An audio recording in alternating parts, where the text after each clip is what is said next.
Hi friends, welcome to my channel Charitha రోజు YouTube ఛానల్కి స్వాగతం. ఎవరైతే నా ఛానల్ని చూస్తున్నారో ప్లీజ్ షేర్ చేయండి, సబ్స్క్రైబ్ చేయండి మరియు లైక్ చేయండి, గంటను ప్రెస్ చేయండి. ఈరోజు టాపిక్ ఏంటంటే, మనకు ఎవరైనా సరే, ఆడవాళ్ళైనా సరే మగవాళ్ళైనా సరే గురక పెడుతూ ఉంటారు. ఇది ఎక్కువగా మనము టేక్ ఇట్ ఈజీగా తీసుకుంటుంటాము, ఎక్కువగా పట్టించుకోము. కానీ ఇది కూడా మన ఆరోగ్యానికి మంచిది కాదు. అంతేకాకుండా దీనివల్ల కూడా మనకు హెల్త్ వైజ్ చాలా ప్రాబ్లమ్స్ వస్తాయి. ముఖ్యంగా మద్యం అంటే డ్రింకింగ్ చేసే వాళ్ళల్లో ఇది ఎక్కువగా ఉంటుంది. దీంతోపాటు పొగ తాగడం మరియు వెయిట్ ఎక్కువగా ఉన్న వాళ్ళల్లో కూడా ఇది వస్తుంది. సో అందువలన పొగ తాగడము, మద్యం సేవించడము, స్థూలకాయం అంటే బాడీ వెయిట్ అనేది తగ్గించుకోవాలి. ముఖ్యంగా ఇది కంపల్సరిగా వెయిట్ ఎక్కువగా ఉన్న వాళ్ళు వెయిట్ తగ్గించుకోవాలి.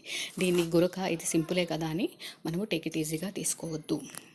ఇవన్నీ కాకుండా ఎక్కువగా ఉందనుకోండి గురక, మస్ట్గా డాక్టర్ను సంప్రదించండి. Thank you friends.